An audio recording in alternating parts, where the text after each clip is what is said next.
E nesta terça-feira, dia 11 de agosto, subiu em todas as redes sociais a hashtag Defenda o Livro. Grandes e pequenos jornais veicularam notícias sobre os livros no Brasil e leitores também demonstraram insatisfação com uma nova notícia do governo federal. Haverá um imposto de 12% sobre os livros. Mas você entendeu o que realmente está acontecendo? O que esse imposto quer dizer? E por que houve essa ação somente agora? Para esse assunto eu trouxe um compilado de notícias, trechos de entrevistas, depoimentos de editoras, de autores e também de leitores. É sobre esse assunto que neste vídeo vamos falar hoje.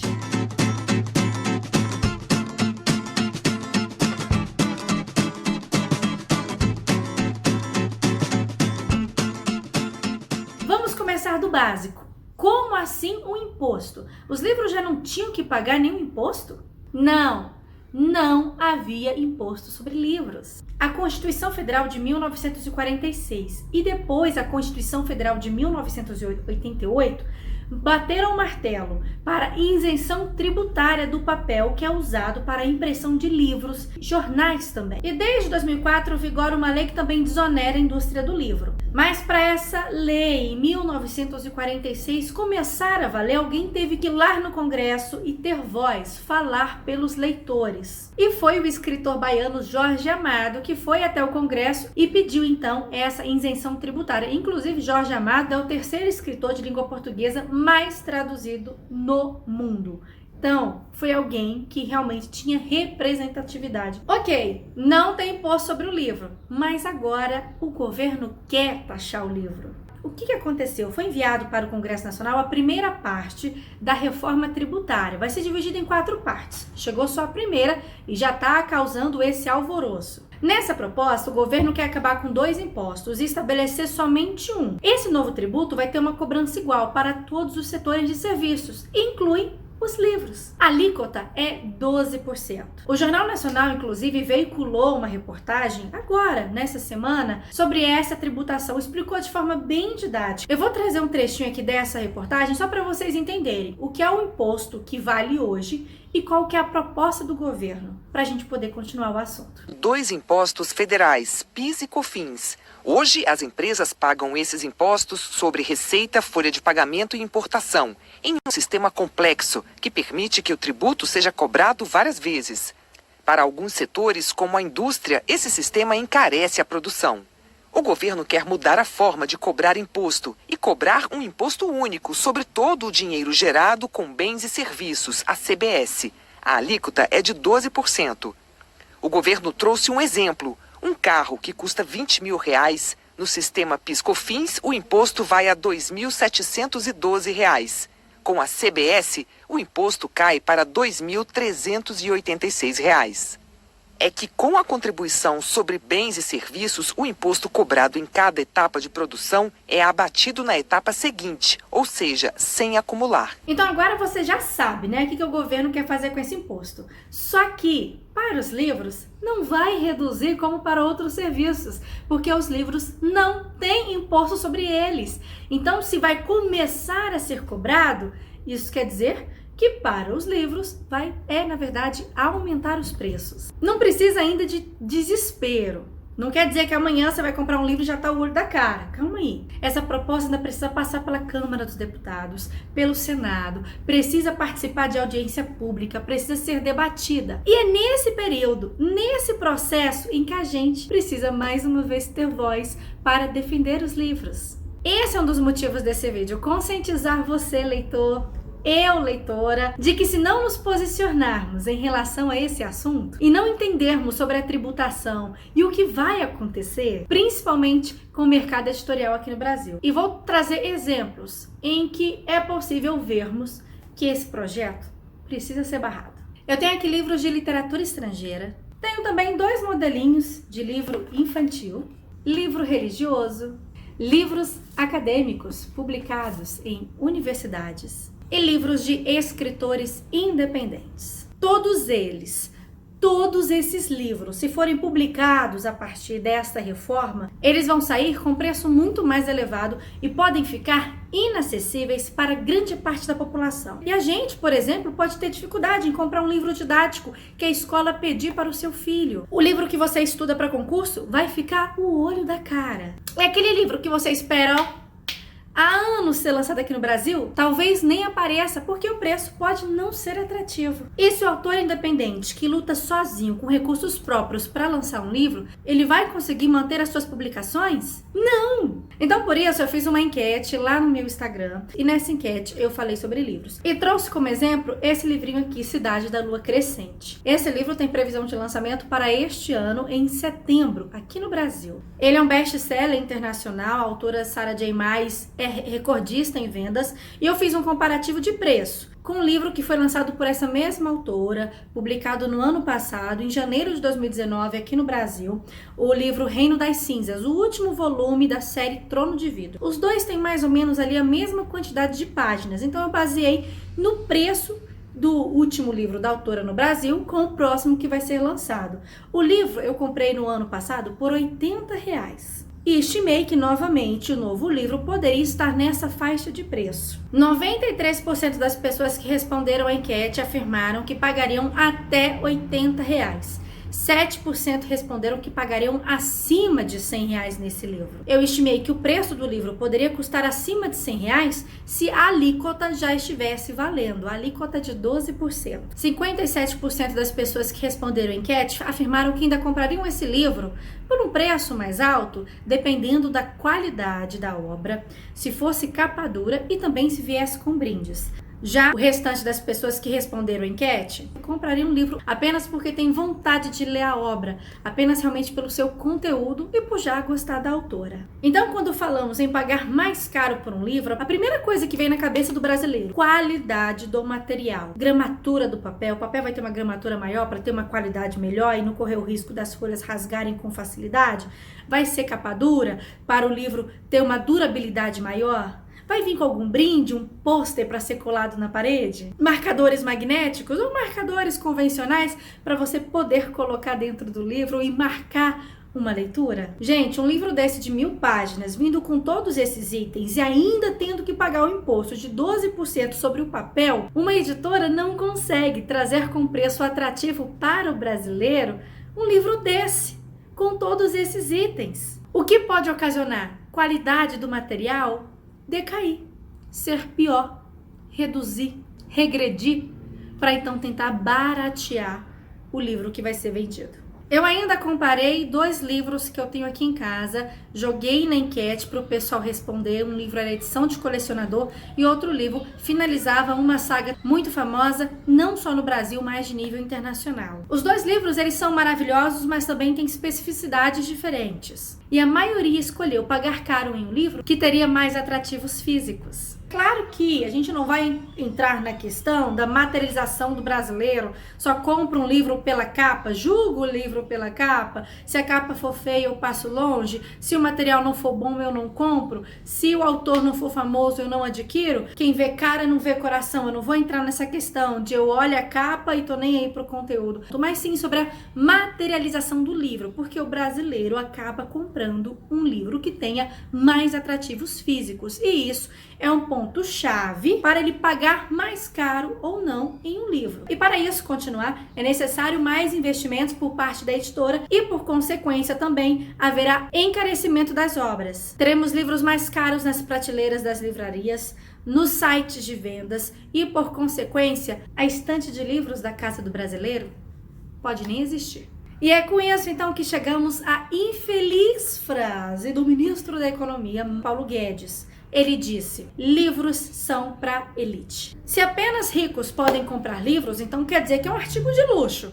Não tem acesso à maioria da população. Por isso, vamos taxar os livros. Pensei que fosse uma brincadeira de mau gosto, mas o ministro Paulo Guedes aventa mesmo taxar livros em sua reforma tributária.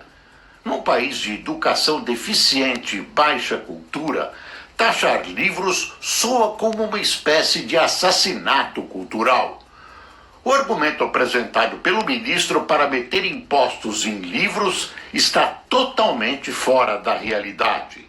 Ele diz se tratar de um artigo de elite e que, portanto, os compradores podem pagar mais. As pesquisas recentes mostram o incremento cada vez maior da compra de livros nas classes C, D e E. Além de alijar do mercado boa parte dos possíveis compradores, a medida porá um ponto final na vida de pequenas editoras. Se os livros hoje, gente, já são caros, já temos livros que são o olho da cara, livros que a maioria da população não consegue comprar, não consegue ter acesso, isso é fato. Há livros muito caros sendo vendidos. Imagina agora com imposto. Eles serão inacessíveis completamente para mais uma parte da população, às vezes até a classe média, que adquire livros caros, vai deixar de adquiri-los por serem super caros. Só que eu quero reforçar o seguinte: não existem livros só de 40, 50, 60, 80, 120 reais. Não, você encontra livros de 5 reais. Tranquilamente, livros novinhos em folhas. Eu, inclusive, tenho vários livros de 5 reais aqui em casa. Tenho principalmente clássicos da literatura brasileira. Tenho Senhora, de José de Alencar, A Escrava Isaura, de Bernardo Guimarães, Inocência, que foi um livro que conquistou meu coração. Foi o primeiro clássico da literatura brasileira que eu li. E tenho ainda Moreninha, de Joaquim Manuel de Macedo. Esses livros, gente, custaram 5 reais cada um. Porque há projetos sociais, há empresas que promovem ações literárias em shoppings.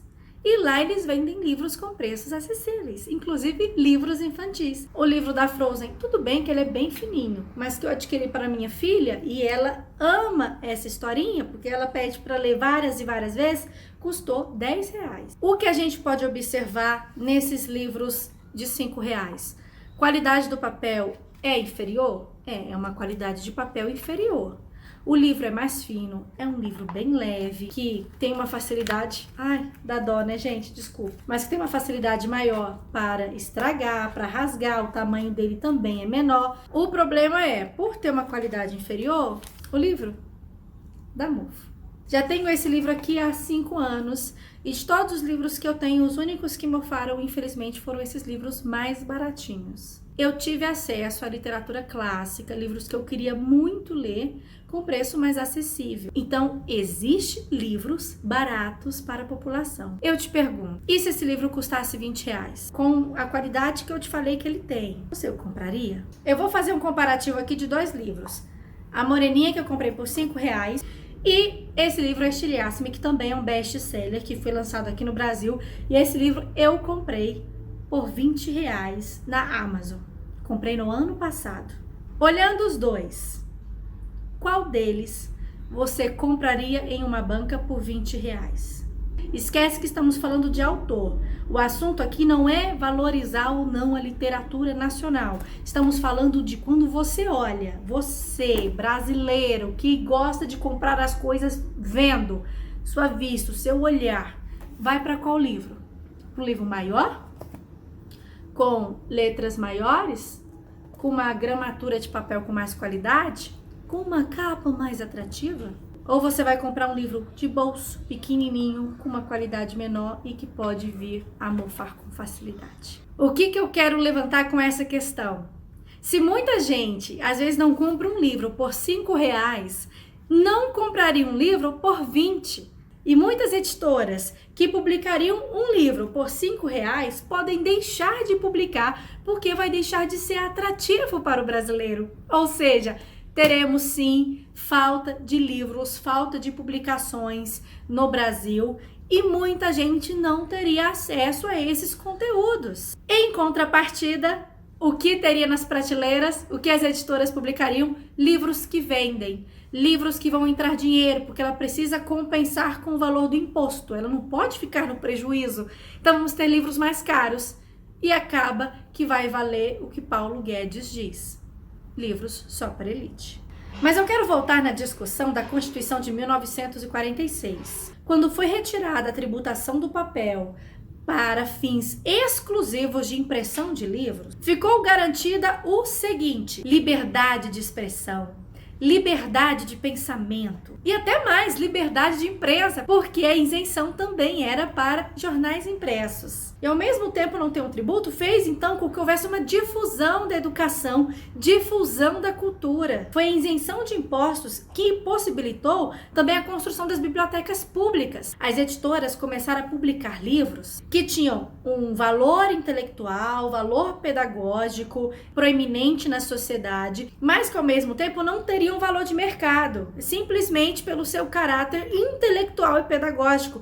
Elas publicavam mesmo assim, e foi possível encher as bibliotecas públicas de livros. As entidades representativas do livro no Brasil, elas falam sobre essa possibilidade da criação das bibliotecas públicas, e inclusive lançaram um manifesto em defesa do livro. Esse manifesto foi divulgado no dia 5 de agosto e reforça que a popularização do livro teve e ainda tem um papel fundamental na educação do brasileiro. E por isso que no dia 11 de agosto subiu em todas as redes sociais a hashtag Defenda o Livro. Editoras manifestaram apoio contra a taxação dos livros. Uma delas foi a editora Wish, que tem um trabalho muito ativo no Catarse para financiamento de campanha e tenta trazer para o Brasil livros raros, edições com boa qualidade e livros até esquecidos no Brasil. A editora, por exemplo, nesse Twitter, explicou quantos livros essa editora teria que vender a mais para conseguir cobrir o valor do imposto. A Isabela, do canal Ler Antes de Morrer, também publicou um vídeo aqui no YouTube que explica com bastante clareza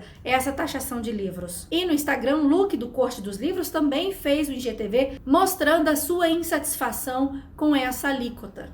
Eu vou deixar esses links todos aqui embaixo na descrição do vídeo. E se você ainda quiser ler mais sobre esse assunto, o perfil no Twitter Sem Spoiler publicou uma thread que explica com detalhes toda a taxação dos livros e traz ainda algumas reportagens para deixar bem claro o que vai acontecer com o livro no Brasil. E traz ainda uma petição que está na internet em defesa do livro.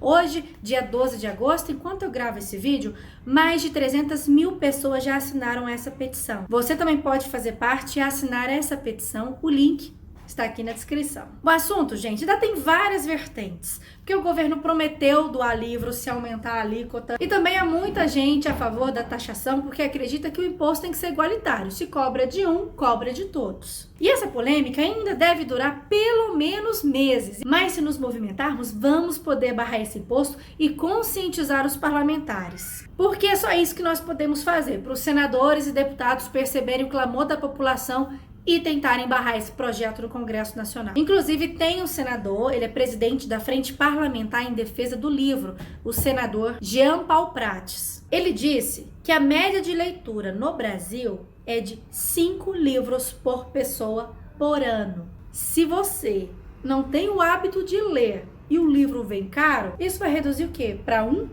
0,2? A pessoa lê só 10 páginas por ano? Os autores, eles ganham de direitos autorais cerca de 10% do valor dos livros. O governo vai ganhar 12%, mais que a própria pessoa que teve todo o trabalho para escrever a obra. Gente, essa reforma tributária do atual governo, ela tem muitas polêmicas. Eu estou falando especificamente sobre livros, porque é sobre isso que a gente trata aqui no canal. Mas tem aí a nova CPMF camuflada nesse projeto do governo. Tem outros tipos de tributação que vão chegar. E tem também tributações diferentes para bancos, para financiamentos, que é menor que essa alíquota. Muitos especialistas, gente, defendem a necessidade de uma reforma tributária no Brasil. Afinal, nós somos o país com a maior carga tributária. Concordo, precisamos. Mas ao tributar os livros que hoje têm isenção, você está tirando das pessoas a possibilidade de ter acesso à literatura, de incentivar a educação. Você, na verdade, está regredindo em vez de avançar e melhorar a situação do nosso país. Estamos falando, gente, do futuro do Brasil. Os nossos filhos, eles vão ler o quê? Eles vão ler?